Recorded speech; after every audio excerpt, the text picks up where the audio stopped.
Okay, so today I want to go over the 1911 safety and basically how to use it. And there's three safeties on this 1911 at least. So you have the grip safety, you have the manual safety here for cock and lock, and then also you have a firing pin safety. That's a passive safety, and realistically the grip safety is a passive safety as well. Now there's a lot of criticism about the grip safety. A lot of people talk about how it's not deactivated. Well, that comes to, having a proper grip on it in the design in the first place. Now, when this was designed, at least, the reading that I've done, because I didn't live in that area, I didn't work on the engineering or whatever, but the documents that I was able to find on the grip safety, on why the Army wanted the grip safety is, you know, basically, if you if you're going to be on having a pistol and you're going to have the safety off, then the only way that this pistol should be going off is if you're holding onto it and you pull the trigger. If you pull the trigger, or if it gets snagged on something, the safety's off right here, and if it gets snagged on something, it's not going to go off. But for some people, I've actually heard people say they want to rubber band the grip safeties. Well, you know how people, when they drop a gun, or the gun, they fumble with the grip or whatever, how they want to catch it, when realistically, just let it fall to the ground. It's not going to go off if you just let it fall to the ground. Especially with this pistol, it's got a firing pin safety, so even if the hammer was going to go forward, it wouldn't actually hit the firing pin. Or the firing pin wouldn't be able to move forward and hit the primer. So that was one thing that the military 1911 was not good with, was the if you dropped it straight on the muzzle, the inertia for the firing pin would actually go forward without even the hammer hitting the firing pin. So basically with that grip safety, it's ensuring that it can't get snagged on something if it falls or whatever. But I guess they didn't really have drop safe testing back then, but now we have it, and I don't, kind of a side note, I don't really notice any difference really in the trigger pull on Series 80 versus Series 70.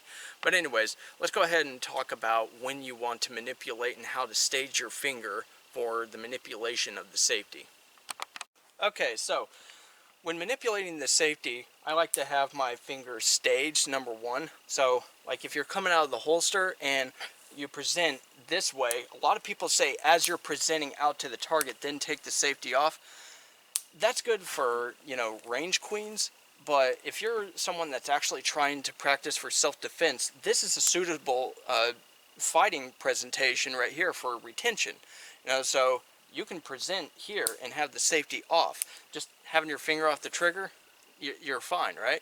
So this is an acceptable, I don't want to say stance, but this is an acceptable presentation right here. So this is a stage when you should be ready to fire if they're close or far away. So having the safety off here isn't a big deal. So basically, whenever you have the safety on, pre-positioning your finger basically on top of it, so when you actually go to use it, you're good to go. And whenever you need to use it, you just flick it off. And my recommendation is, just as I'm doing here, I'm keeping my thumb on the safety. So I'm using it for leverage, and I'm kind of pushing down on the safety and kind of grabbing it and pulling down as I'm firing. So I see a lot of people, they just flick it off and then they hold their finger down here out of the way. Not really the method that I recommend. Use it to your advantage, especially if you have an extended safety. It can actually work as a nice little shelf to rest your thumb. So it also helps you get a pretty good grip on the pistol and hold it pretty tight. That's why they recommend using it like this. So, and then as soon as you're done shooting, it should be a habit that when your finger comes off the trigger, then you put the safety on. And when you're going to shoot again, take the safety off and go to work. And I would take the safety off at this position right here and not wait until you're fully presented. That's just kind of a waste of time. So anyways, I'm going to go ahead and do some live fire, and we'll get back to you. Okay, as I said, when you're positioning things, so basically we come out of the holster, we're already presented. I want you to notice here when my trigger finger comes on the pistol. So basically presented, my finger's not on the trigger, it's nowhere near, but as I go out, my trigger finger starts to go in, and I'm touching about here, and then, once you're on full extension, you're good to go, and you can start putting the pressure on. 1911's got light triggers, so you can move to the trigger as you're presenting, and it's one nice fluid motion. So, and I pull the trigger without even, having a full aim. So, there you go. That's unacceptable. But basically, you're presenting, orientate towards the target, the safety comes off, and I'm keeping my thumb on the safety. So thumb stays on the safety, orientate, and you're good to go. And then safety comes off or comes back on when you are pulling off the target. So it would look like this. So you're good to go, and immediately the safety comes back on as you're moving back. You don't wait until you're back here to flip on the safety. So, and of course, now I'm empty. So you're not going to be able to use the safety while you're empty or when the hammer's down. So has to be cocked and locked, obviously.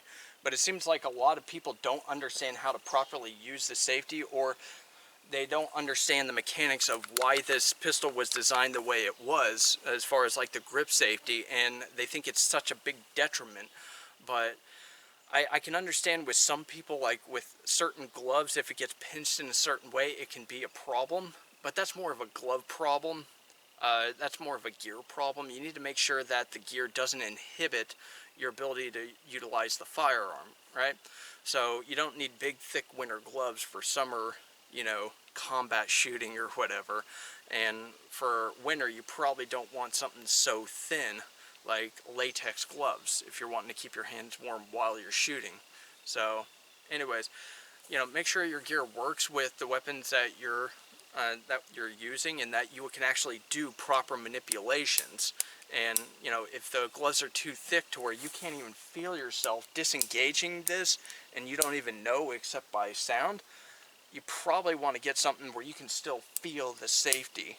And that's one thing that I've noticed, is if I'm wearing something too thick, too heavy, I'm not going to really feel it. So I got to make sure that I'm wearing the gear that's appropriate and offers me what I'm wanting, keeping my hands warm, stuff like that. This isn't really a gear rant, but just a little bit of a note. Using the safety properly also requires you to have the gear that allows you to know that to feel it, so you can use it properly. So with all that said, I appreciate you guys watching. Go out there, get some training, practice this often. You can practice most of this dry, just being there, having the safety on, presenting, coming back off, presenting, coming back off. And it's that simple. Getting in the habit of, when you're using it, thumb on the safety. When you're not using it, finger comes off, immediately the safety goes on. It's that simple, guys. Thanks a lot for watching. You guys have a good one.